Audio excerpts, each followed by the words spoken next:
Bismillahirrahmanirrahim. Alhamdulillahi Rabbil Alamin. Wassalatu wassalamu ala ashrafil anbiya'i wal mursalin, Sayyidina wa syafi'ina wa habibina Muhammad wa ala alihi wa sahbihi ajma'in.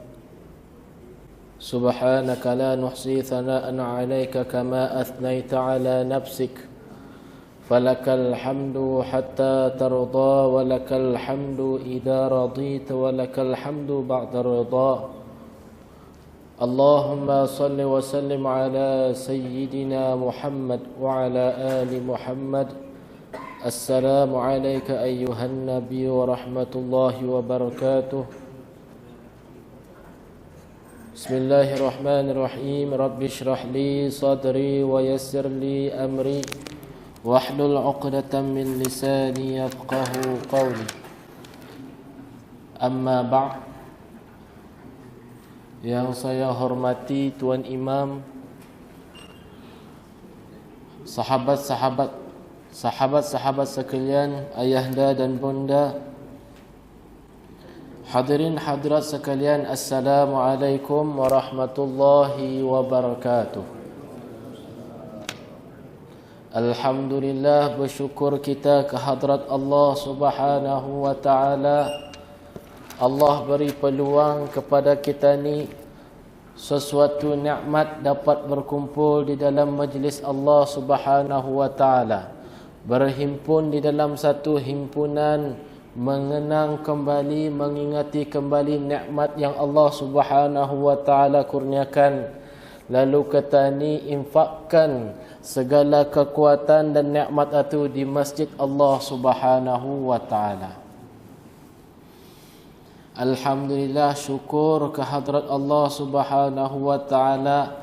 Nafas masih lagi bekerja, nadi masih lagi berfungsi, pintu taubat masih lagi terbuka seluas-luasnya.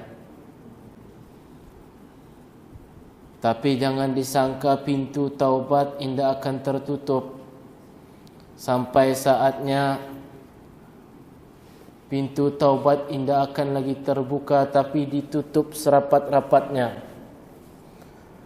Sementara masih lagi terbuka luas, saya menyeru pada diri saya sendiri dan hadirin hadirat sekalian, mari kita ni kembali ke jalan Allah Subhanahu wa ta'ala.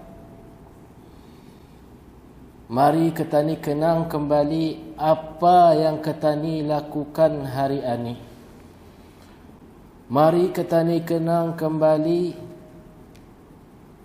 apa saja amalan kita ni yang lepas dan hari ini. Mari kita ni kenang kembali dosa-dosa yang pernah kita ni lakukan. Kadang-kadang kita ni indah sadar yang kita ni atu sibuk. Sibuk dengan apa? Sibuk pada bukan tugas sebenar kita ni di dunia. Kita ni tanya ke mana masa kita ni banyak luangkan. Di mana masa kita ni yang banyak kita ni luangkan. Kadang-kadang kita ni terlampau sibuk dengan kerjaya. Pagi dengan keraja, petang dengan keraja.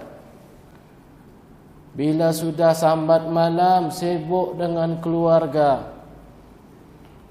Bila sudah sibuk dengan keluarga, jalan shopping sana sini, di mana waktu kita ni bersama Allah Subhanahu wa ta'ala? Hendak berzikir kepada Allah, aku sibuk. Mari baca Al-Quran, aku sibuk. Mari datang ke masjid Allah, aku sibuk. Indah ada masa untuk aku beramal ibadah kepada Allah. Walhal tujuan di dunia itu ialah ibadah kepada Allah Subhanahu wa taala. Adakah kita ni amalan kita ni yakin dengan amalan kita ni akan menempatkan kita ni ke dalam syurga? Sudah cukup amalanku, aku yakin masuk syurga. Boleh kita ni katakan macam itu? Kita ni santai, kita ni relax, indah ada rasa ingau. Kita ni tanya diri kita ni sendiri, adakah kita ni dengan amalan rutin harian kita ni hari ini dan masa yang lepas, mari kita ni tanya diri kita ni, adakah kita ni yakin dengan amalan ini membawa kita ni ke syurga Allah Subhanahu wa taala?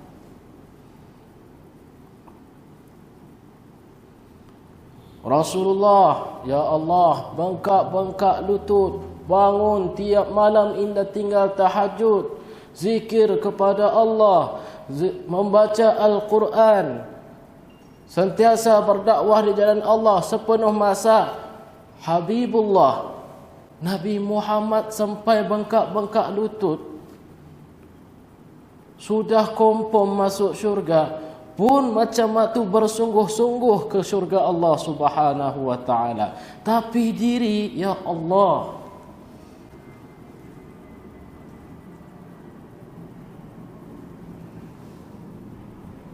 adakah kita ni yakin dengan amalan kita ni hari ini membawa kita ni kepada redha Allah Subhanahu wa taala dan memasukkan kita ni ke dalam syurga Allah Subhanahu wa taala? Mari kita ni tanya diri kita ni sendiri, adakah rutin harian hari ini, amalan harian kita ni hari ini, indah perlu merasakan, indah perlu bertaubat kepada Allah. Kenapa? Dosa-dosaku sudah diampunkan. Yakinkah kita ni dosa-dosa kita ni diampunkan? Aku indah perlu bertaubat kepada Allah. Mungkin kita ni indah kan terpacul mencakapkan indah perlu bertaubat, tapi hakikatnya kita ni indah pernah mau bertaubat.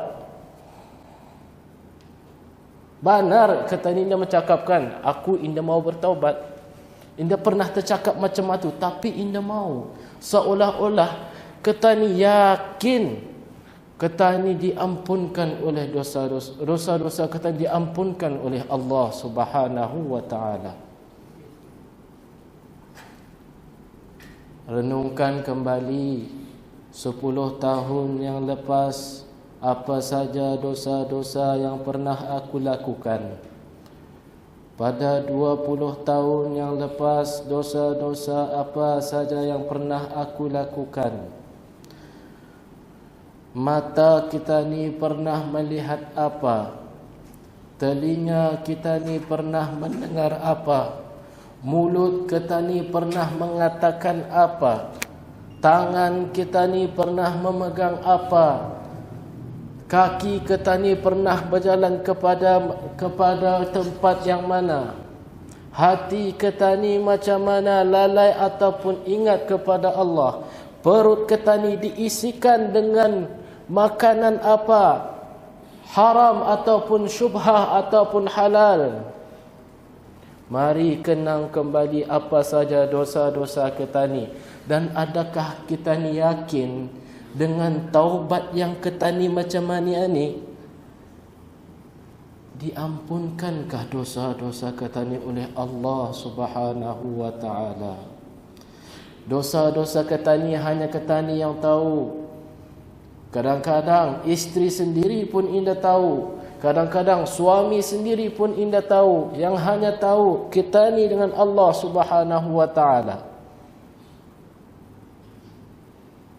Saya nampak baik di hadapan tuan-tuan, dan tuan-tuan nampak baik di hadapan saya.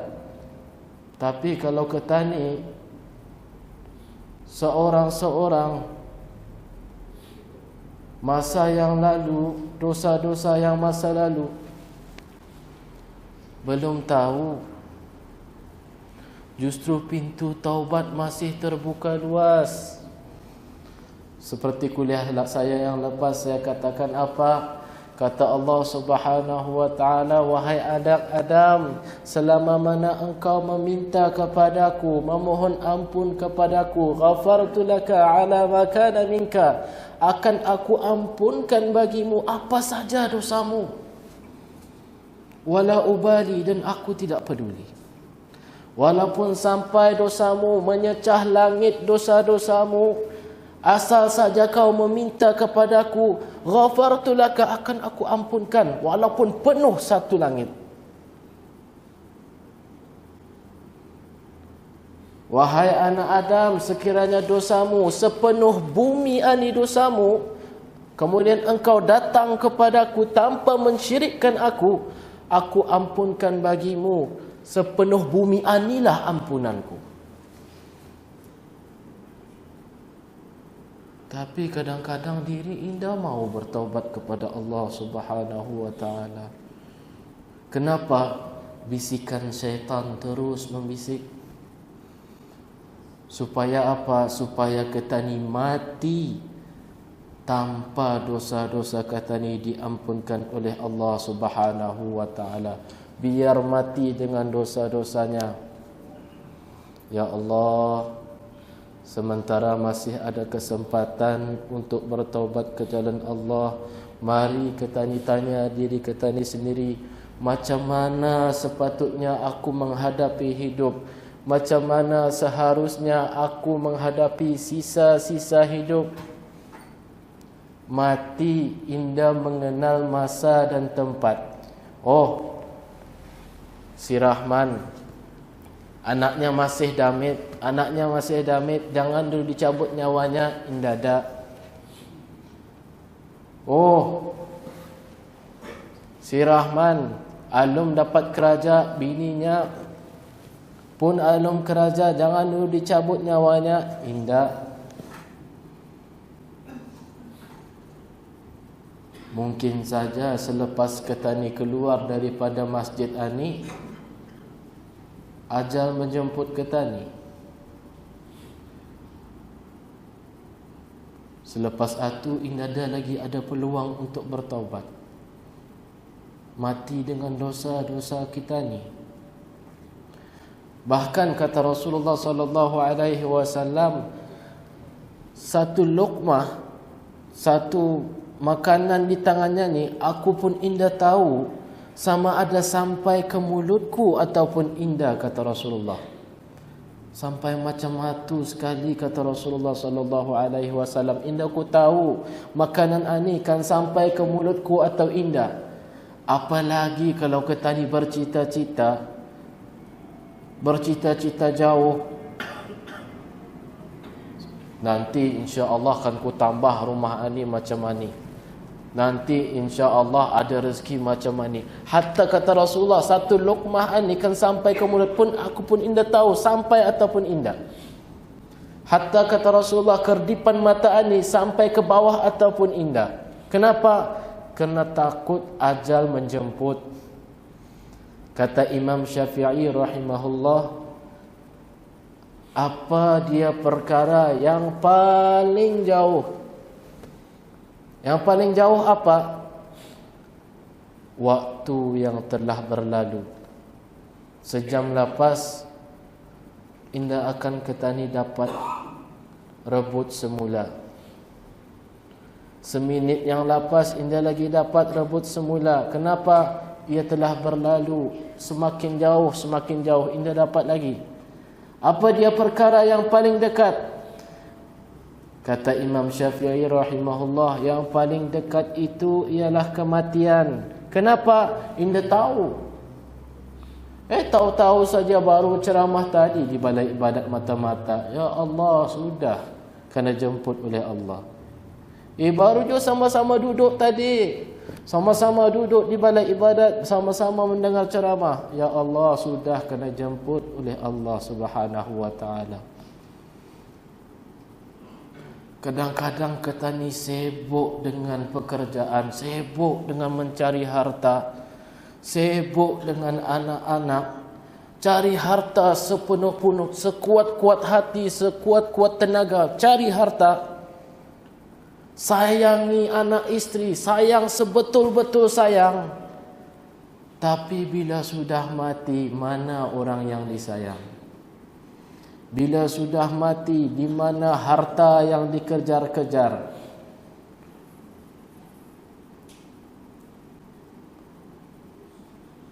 Dibina rumah sebesar-besarnya, seindah-indahnya, tapi bila sudah mati, yang hanya apa? Liang lahat.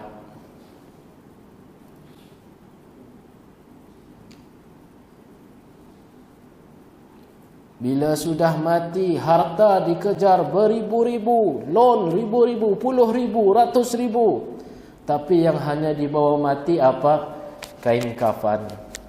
Tidak sampai berapa ringgit. Itu pun alat 10 tahun sudah rapuh.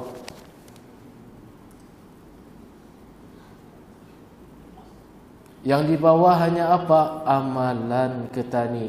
Yang ketani lalaikan.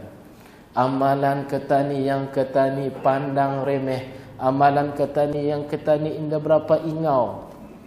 Yang masa di dunia ketani sibuk dengan harta, sibuk dengan pangkat, sibuk dengan apa saja pekerjaan dunia, tapi mengabaikan amalan. Udah akhirnya amalanlah yang akan menolong ketani ataupun ketani,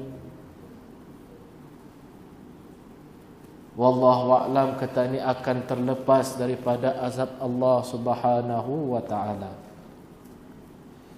Justru sementara ketani masih lagi bernafas, mari tanya diri ketani sendiri, macam mana sepatutnya aku menghadapi hidup, mencari erti kehidupan, mencari bagaimana aku menghabiskan sisa-sisa hidup. Aku mau cara yang terbaik, cara yang paling dekat kepada Allah Subhanahu wa taala. Kerana apa? Mati indah mengenal umur, muda ke tua. Mari ketani tanya diri sendiri, macam mana ketani hendak menjalani hidup. Kadang-kadang ketani merenung. Pasal itu tadi katakan, at-tafakkur sa'atan khairum min ibadati sanah. Berfikir seketika itu lebih baik daripada beribadah setahun. Berfikir beberapa saat, beberapa detik. Ni ketani memikir, ya Allah, macam mana aku ni, amalanku masa ni macam mana? Sepatutnya amalanku macam mana? Ketani fikir seketika itu lebih baik daripada beribadah 1 tahun. Rupa-rupanya Allah Subhanahu wa taala sudah beri jawapan. Allah Subhanahu wa taala sudah bagi satu contoh di dalam Al-Quran. Wahai anak Adam, ni ikutkan. Ni cara hidup, ni disediakan cara hidup kamu, ikutkan. Sudah disediakan oleh Allah Subhanahu wa taala, tapi ketani yang hanya ambil ringan. Apa kata Allah? Laqad kana lakum fi Rasulillahi uswatun hasanah. Adapun bagi kamu pada Rasulullah sallallahu alaihi wasallam itu suatu ikutan yang baik, suatu tauladan yang baik. Ikuti Rasulullah sallallahu alaihi wasallam. Qul in kuntum tuhibbuna Allah fattabi'uni yuhibbukumullah. Katakanlah wahai Muhammad, jika benar kamu cinta kepada Allah, ikutlah aku. Ikut siapa? Ikut Nabi Muhammad sallallahu alaihi wasallam. Niscaya kamu akan dicintai oleh Allah. Sudah terpapar sudah dapan-dapan. Contoh yang terbaik Rasulullah. Ulama mengatakan kalau kita ni mengikuti Rasulullah fattabi'uni, atuta setinggi-tinggi jalan untuk mencapai kepada Allah Subhanahu wa taala. Atutah jalan sedekat-dekat jalan untuk taqarrub kepada Allah Subhanahu wa taala. Ikuti Rasulullah, macam mana paginya, macam mana duhanya, macam mana zuhurnya, macam mana asar, maghrib, isya, sepertiga malam, ikut semuanya cara kehidupan Rasulullah sallallahu alaihi wasallam, cara hidup Rasulullah sallallahu alaihi wasallam. Sudah, itu cara hidup. Macam mana akhlak baginda Rasulullah, macam mana ibadat Rasulullah, semuanya ikut Rasulullah sallallahu alaihi wasallam. Apa saja yang dilakukan oleh Rasulullah,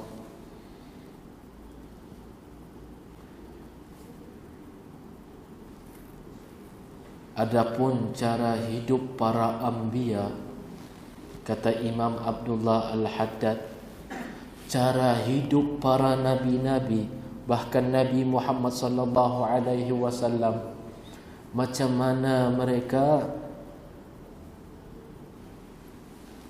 cara hidup mereka, macam mana cara hidup mereka.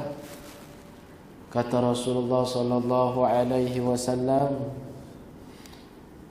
"Wa ma taqarraba ilayya 'abdi bi syai'in ahabbu ilayya mimma aftaradtu 'alaihi." Kata Rasulullah di dalam hadis qudsinya, Allah Subhanahu wa taala berkata, tidak akan dekat hambaku dengan tidak dekat hambaku dengan apa yang aku fardukan ke atasnya. Wa ma yazala yataqarrabu ilayya 'abdi bin nawafil hatta uhibbuh, dan sentiasa dekat hambaku kepadaku dengan nawafil, dengan perkara-perkara sunat, sehingga aku kata Allah, aku cinta kepadanya. Ini riwayat Imam Bukhari, Sahih Bukhari. Ini kuncinya ni. Tidak akan dekat hambaku dengan apa yang aku fardukan ke atasnya, dan sentiasa dekat hambaku denganku dengan bin nawafila, dengan perkara-perkara yang sunat, sehingga aku cinta kepadanya. Lakukan yang wajib dan perbanyakkan yang sunat. Inilah cara hidup para anbiya. Yang wajib buat, yang sunat diperbanyakkan. Sehingga kata apa Allah? Kata Allah Subhanahu wa taala, hatta uhibbuhu, sehingga aku cinta kepada hamba-Ku itu. Dua kuncinya, buat yang wajib, solat fardu buat. Tapi buat solat fardu indah alang-alang, datang ke masjid Allah Subhanahu wa taala. Kerana apa? Datang ke masjid Allah Subhanahu wa taala adalah sunnah. Kata mazhab Imam Syafi'i, sunnah muakkadah, sunat yang dituntut. Bahkan di dalam mazhab lain ada yang mewajibkan solat berjamaah di masjid. Ini dapat solat seorang. Buat yang wajib dan perbanyakkan yang sunnah, sehingga Allah Subhanahu wa taala cinta kepadanya. Fa idza ahbabtuhu, kata Allah Subhanahu wa taala, apabila aku cinta kepada hamba-Ku itu, fakuntu sami'ahu alladhi yasma'u bihi, maka aku akan menjadi pendengaran. Allah akan menjadi pendengaran, dengan itu dia mendengar. Allah akan menjadi penglihatan, dengan penglihatan itu hamba itu melihat. Allah akan menjadi tangan, dengan tangan itu ia akan memegang. Allah akan menjadi kaki, dengan kaki itu dia berjalan. Maksudnya apa? Maksudnya apa yang Allah jadi tangan, jadi telinga, jadi penglihatan? Maksudnya apa di sana? Maksudnya Hamba aku itu, kata Imam Al-Hafiz Ibn Hajar Al-Asqalani, hamba-Ku itu sentiasa berlaku taat. Ia tidak akan melihat sesuatu melainkan dengan ketaatan kepada Allah. Ia tidak akan mendengar sesuatu melainkan dengan ketaatan kepada Allah. Tidak akan memegang apa saja barang melainkan perkara yang dihalalkan oleh Allah. Tidak akan berjalan melainkan kepada perkara-perkara pada tempat-tempat yang mengingati Allah. Kuncinya apa? Kuncinya yang saya katakan tadi. Pertama, buat yang wajib, dan yang kedua, perbanyakkan yang sunnah. Tamam. Kalau dua ini saja, bahkan kata Imam Ghazali rahimahullah, kata Al-Imam Al-Haddad rahimahullah, pegang dua ini saja, ini kunci para wali-wali, ini kunci para khalifah. Ni dua ini pakaian para wali-wali, dua ini pakaian para wali-wali, para khalifah, para anbiya. Ia memakai apa? Buat yang wajib dan memperbanyakkan yang sunnah. Khalas, tamam. Sempurna. Pasal itu kata ni, bila mencari hidup, kata ni, lihat macam mana para as-salafus salih, macam mana mereka mengatur kehidupan. Diorang atur cantik. Waktu ani aku buat ani, waktu duha aku buat macam ni, waktu duha anilah aku menghafal Quran, waktu duha anilah aku membaca Al-Quran. Kenapa? Orang yang indah sampat membaca Al-Quran pada waktu malam, sepertiga malam ia indah dapat membaca Al-Quran, ia boleh ganti pada waktu duha, sama pahalanya seperti ia membaca sepertiga malam. Waktu zuhur akan aku buat macam ni, diatur cantik. Sebelum tidur aku sembahyang witir, aku bangun sekian-sekian, macam ni aku perbuat. Cantik, diatur kehidupan. Macam itulah kiranya ketani mengatur kehidupan ketani. Ketani atur kehidupan ketani dengan penuh cara beribadat kepada Allah Subhanahu wa ta'ala. Caranya, kata saya tadi, mari kata ni ikuti Rasulullah sallallahu alaihi wasallam. Kata ni ikuti cara hidup baginda Rasulullah sallallahu alaihi wasallam. Dengan mengikut baginda Rasulullah sallallahu alaihi wasallam, kata ni telah mencapai suatu jalan yang tertinggi, sesuatu jalan yang paling dekat kepada Allah Subhanahu wa ta'ala. Caranya ialah ikut sunnah baginda Rasulullah sallallahu alaihi wasallam dan memperbanyakkan salawat kepada baginda Rasulullah sallallahu alaihi wasallam. Di sini saya akan cuba mengongsikan satu cerita tentang kelebihan berselawat kepada Rasulullah sallallahu alaihi wasallam. Disebutkan oleh Imam Ahmad bin Muhammad bin Abi Bakar Al-Qistilani di dalam kitabnya Masalikul Hunafa ila Masyari'is Salati 'ala Nabi Al-Mustafa.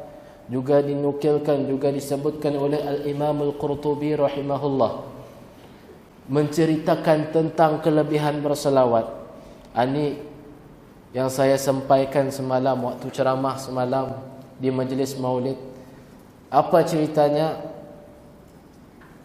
Pernah dikatakan Al-Imam Hasan Al-Basri rahimahullah, katanya, kalau aku mempunyai harta emas sebesar gunung, niscaya akan aku infakkan harta itu untuk mengadakan majlis maulid, untuk mengadakan majlis memuliakan Rasulullah sallallahu alaihi wasallam.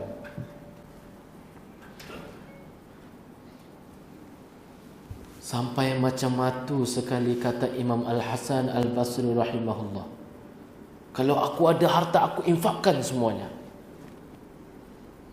Saya memikir, kenapa? Saya membaca riwayat itu dalam kitab lain.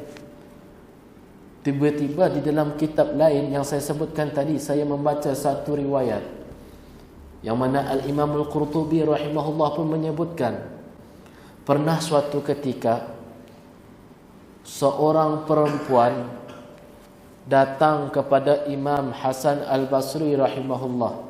Katanya apa? Wahai Imam, anak putriku telah mati dan aku rindukan berjumpa ia. Aku rindukan berjumpa ia. Aku rindukan jumpa ia di dalam mimpiku. Lalu apa kata Imam? Katanya, dirikanlah salat 4 rakaat selepas salat fardu isya.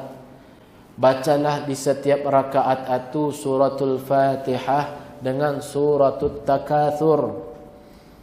Kemudian duduk dan bersalawatlah kepada Rasulullah sallallahu alaihi wasallam sehingga engkau tertidur. Balik perempuan tadi, dibuatnya apa yang disuruh buat oleh Imam Hasan Al-Basri. Bila sudah balik, dibuatnya betul-betul seperti mana yang disuruh. Benar, malam itu ia berjumpa dengan putrinya. Macam mana? Dengan keadaannya yang penuh siksa, dengan keadaan yang penuh azab. Tangannya dibelenggu dengan rantai besi, kakinya diikat dengan rantai besi api neraka. Sehingga mama tadi dengan melihat keadaannya terbangun daripada tidur, terus berjumpa dengan Imam Hasan Al-Basri. Diceritakannya kepada Imam Hasan Al-Basri, keadaan anakku macam mana. Lalu apa kata Imam? Kata Imam, bersedekahlah kamu dan hadiahkanlah sedekah itu untuk putrimu.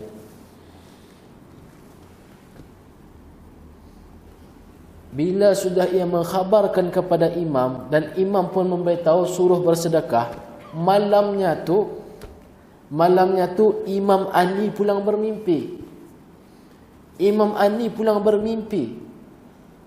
Ia bermimpi apa? Ia bermimpi ia berada raudhatun min riyadil jannah. Ia berada daripada taman-taman syurga. Ia bermimpi ia berada taman daripada taman-taman syurga. Dan diciumnya ada bau harum. Dicari bau harum itu, rupa-rupanya di sebelahnya ada seorang perempuan yang cukup cantik dengan harumnya, seharum-harumnya, dengan gandinya daripada cahaya. Kemudian perempuan itu pun berkatalah kepada Imam Hasan Al-Basri, "Ya Hasan, ata'rifuni?" Wahai Hasan, kenal kau kan aku? Imam pun menjawab, "Indah ku kenal kau siapa." Lalu kata bini-bini ini, kata perempuan ini, "Aku adalah anak pada ibuku yang engkau suruh bersalawat."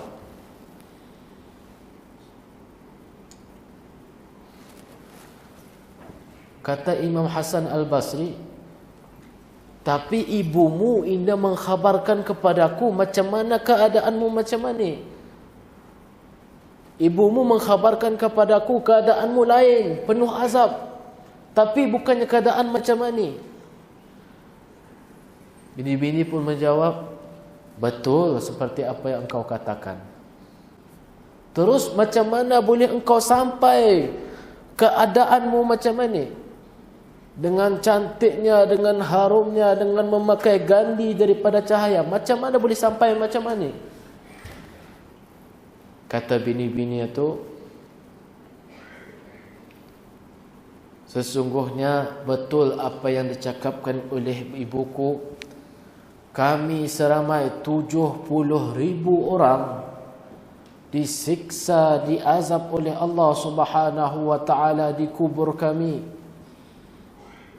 Tiba-tiba ja'a rajulun salih telah datang, abara rajulun salih, telah melintas seorang rajulun salih, seorang lelaki yang salih. Dan ketika ia melintas itu, ia berselawat marratan, berselawat satu kali, lalu dihadiahkannya selawat itu kepada kami. Ia melintas kubur, bukan duduk. Ia melintas. Kemudian ia berselawat, bukan banyak, satu kali. Kemudian dihadiahkannya kepada kami. Kemudian Allah Subhanahu wa taala pun menerima selawatnya. Maka kami dilepaskan oleh Allah Subhanahu wa taala daripada azab seperti yang dilihat oleh ibuku. Hanya kerana apa? Hanya kerana selawatnya sekali itu diterima oleh Allah Subhanahu wa taala.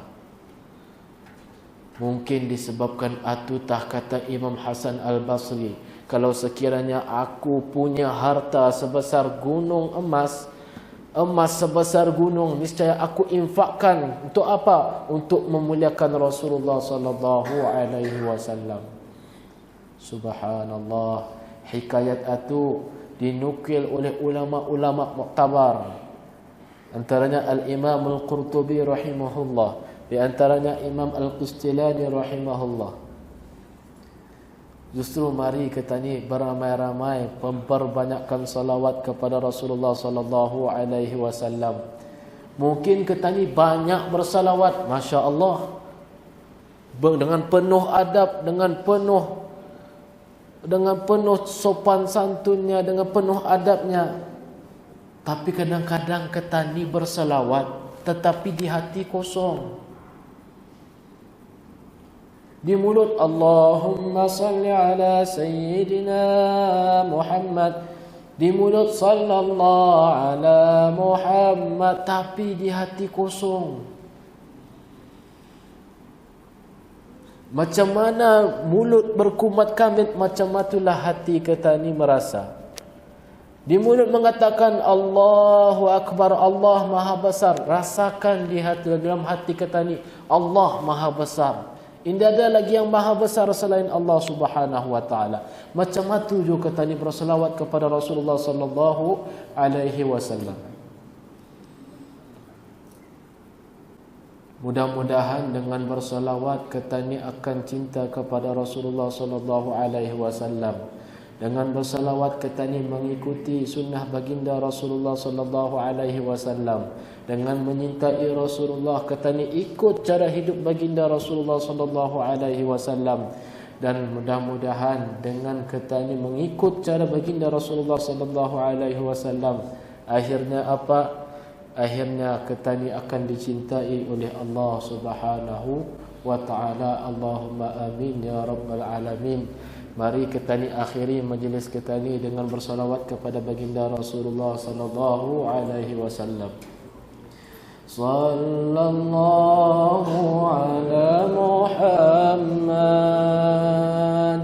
sallallahu alaihi wasallam, sallallahu ala Muhammad, sallallahu alaihi wasallam. Ya Nabi salam alaika, ya Rasul salam alaika, ya Habib salam alaika, salawatullah alaika. Sallallahu ala Muhammad, sallallahu alaihi wasallam, sallallahu ala Muhammad, صلى الله عليه وسلم. الفاتحة. أعوذ بالله من الشيطان الرجيم. بسم الله الرحمن الرحيم.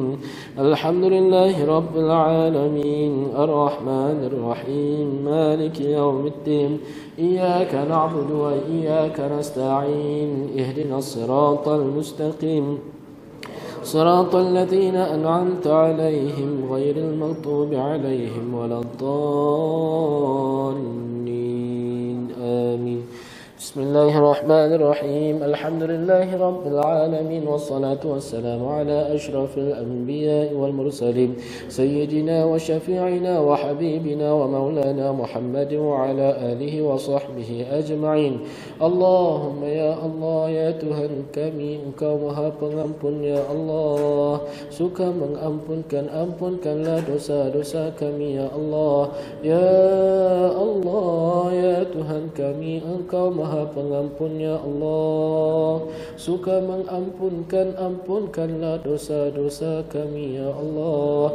Ya Allah ya Tuhan kami, Engkau Maha Pengampun ya Allah, suka mengampunkan, ampunkanlah dosa-dosa kami ya Allah. Dosa-dosa kedua ibu bapa kami ya Allah, dosa-dosa istri kami ya Allah, dosa-dosa anak-anak kami ya Allah, dosa-dosa saudara-saudara kami ya Allah, dosa-dosa muslimin dan muslimat, mukminin dan mukminat birahmatika ya arhamar rahimin.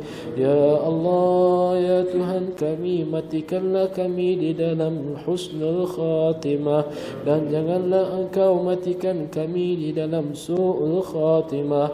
Ya Allah ya Tuhan kami, pandanglah kami dengan kasih sayang-Mu ya Allah, dan janganlah Engkau pandang kami dengan kemurkaan-Mu ya Allah, dan janganlah Engkau pandang kami dengan kemurkaan-Mu ya Allah, dan janganlah Engkau pandang kami dengan kemurkaan-Mu ya Allah, birahmatika ya arhamar rahimin.